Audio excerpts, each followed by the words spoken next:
Atau yang kedua adalah keterlibatan pengurus besar Nahdlatul Ulama. Jadikan ini bahan kajian Baqtul Madfail, undang para alim, para ulama yang ahli nasab, ahli sejarah, khusus tarikh Islam, lalu adakan kajian di situ. Kemudian fatwakan hasilnya. Itu salah satunya. Kenapa mesti NU, Gus? Ya, dalam hal ini memang yang sangat banyak dilibatkan adalah warga NU. Kalau mau menunggu para Habib untuk legowo, kemudian mengakui bahwa mereka itu adalah bukan zuriyah Rasul, sepertinya itu adalah hal yang sangat mustahil. Karena mereka sudah nyaman di Indonesia, mereka sudah mendapat kehormatan, mendapat peran yang baik, dan tentunya memperoleh pendapatan. Nah, maka untuk menyikapi masalah polemik nasab ini, pemerintah harus turun, PBNU harus turun, dan Kementerian Agama harus turun tangan juga. Maka semuanya akan aman.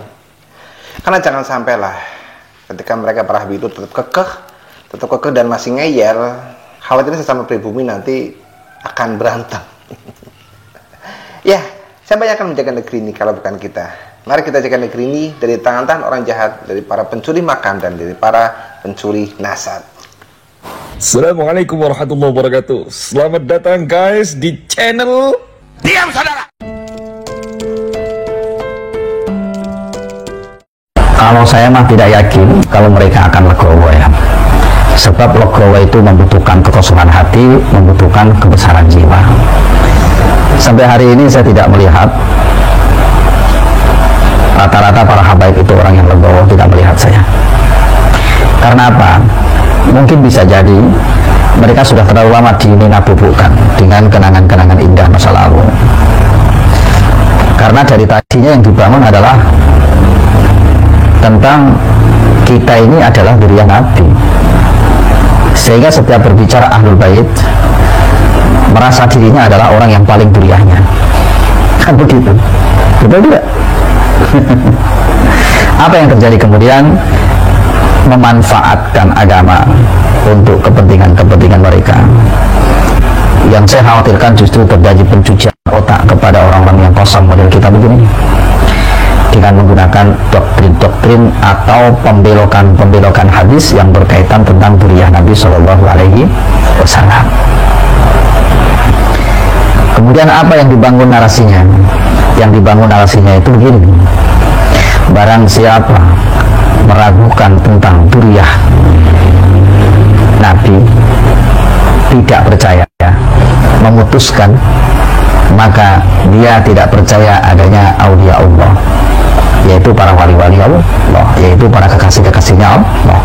Nah, barang siapa tidak percaya kepada aulia Allah, maka dia tidak percaya kepada kebesarannya Allah.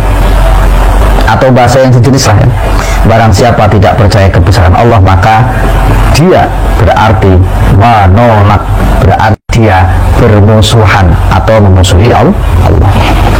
Barang siapa memusuhi Allah, maka dia seolah-olah mengajak perang. Yang diajak perang Allah lagi. Begini nih yang saya khawatirkan. Apa yang terjadi? Ya kelompok-kelompok. Orang-orang kosong model kita zaman dahulu kan kalau sudah di waktu begini kan kelompok-kelompok, sudah tidak bisa bergerak dan berkutik. Apa yang terjadi kemudian? Kita anggap sebesar apapun kesalahan oknum-oknum habaib itu, kita anggap seperti dimaksum oleh Allah, padahal tidak ada yang dimaksum kecuali Allah Subhanahu wa Ta'ala. Dan yang sampai hari terjadi adalah kemudian timbullah perilaku kesemena-menaan dari para oknum-oknum habaib, kan begitu. Dan yang paling tidak mengenakan adalah ketika mereka menggunakan narasi dan doktrin-doktrin seperti ini. Dari zaman dahulu, para alim, para ulama, guru-guru kita, dari mulai Syekh Nawawi Banten, kan begitu biasanya. Dari Hadratus Syekh Mbah Khalil Bangkalan, dari Hadratus Syekh Mbah Hasyim Asy'ari, dari Hadratus Syekh Mbah Mun Saran, kan biasanya begitu yang dipakai, yang digunakan nama-nama kebesaran guru-guru kita, yang kalau kita mendengarnya sudah kelompok-kelompok kita ini. Tidak ada mereka yang berani untuk mengoreksi nasab para habaib. Ini orang-orang kemarin baru punya kitab 1, 2, 3 sudah berani mengoreksi nasab habaib.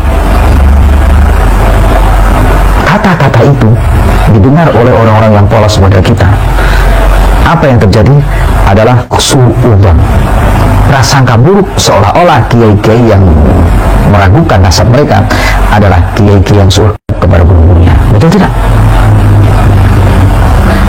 Padahal kalau kita mau jujur, saudaraku yang baik, saudaraku yang beriman dimanapun berada,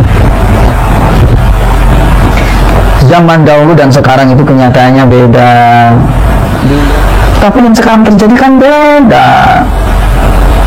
Mengaku diriah Nabi, congkaknya melebihi kecongkaan yang paling congkak, akhlaknya tidak terjaga, lisannya menyakitkan hati, tutur katanya memprovokasi. Tidak enak diomongin lah, kan semua bisa melihat sendiri itu yang ada di YouTube. Apa yang kemudian terjadi? Ulama-ulama kiwari, ulama-ulama zaman sekarang kan bertanya-tanya, apa benar sih orang model begini ini diriah Nabi? Ditambah lagi dengan masalah pernasaban itu sudah ada sejak dari zaman dahulu, sudah ratusan tahun bahkan ribuan tahun yang lalu. Akhirnya para ulama-ulama yang punya keberanian dan alim ulama punya ilmu ya, mereka membuka kembali kitab nasab dan benar ditemukan bahwasanya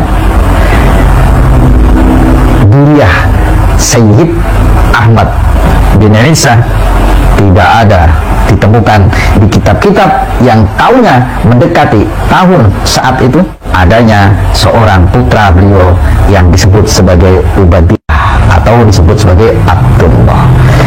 Itu kan diselidiki, dikaji ulang, akhirnya saya menamakan itulah yang disebut dengan hasanah ilmu. Timbullah keputusan sekarang, sebagian menganggap rungkat, munqati', tidak tersambung, tidak ada, diada-adakan. Bahkan dalam beberapa kitab itu tersambung melalui mimpi yang seperti pernah saya sampaikan dulu. Beda zaman. Dan itu biarkan saja sebagai hasanah ilmu pengetahuan. Maka yang lebih bagus adalah jika memang ada orang yang merasa dirugikan atas kajian-kajian yang ada, anggap saja kajian Kiai Mahyudin, maka mestinya dia sanggah dengan ilmu, atau kalau tidak ya sudah saja laporkan Kiai Mahyudin ke kantor polisi. Itu yang saya tunggu-tunggu dari dulu. Makanya maaf ya, kemarin itu ketika ada surat somasi yang saya pernah dengar katanya ada orang yang aktivis nasab yang disomasi, itu saya senangnya minta ampun itu. Sampai teman saya mau syukuran, mau ngeblementok. Ya karena memang permasalahan ini harus diselesaikan kedua tempat. Satu di pengadilan, dan itu pintu masuknya saya anggap dari somasi tadi. Tapi hanya kuciwa kecoa. Apa kecoanya? Ternyata somasinya itu adalah hoak. Ada tangannya katanya dipalsukan dan lain sebagainya. Masya Allah, kecewa deh. Tapi kami dengar katanya ada laporan dari sebagian pihak wali songo terhadap oknum habaib atas penyebaran fitnah atau hoax, nggak tahu. Katanya laporannya sudah masuk kantor polisi. Ya mudah-mudahan saja pintu masuk ini bisa menjadi pembuktian diterima oleh semua pihak, benar enggak kesahihan kebenaran tentang tersambungnya Ba'alali sampai ke kanjeng Rasulullah SAW. Karena itu satu-satunya itu bisa meredakan hal ini. Atau yang kedua adalah keterlibatan pengurus besar Nahdlatul Ulama.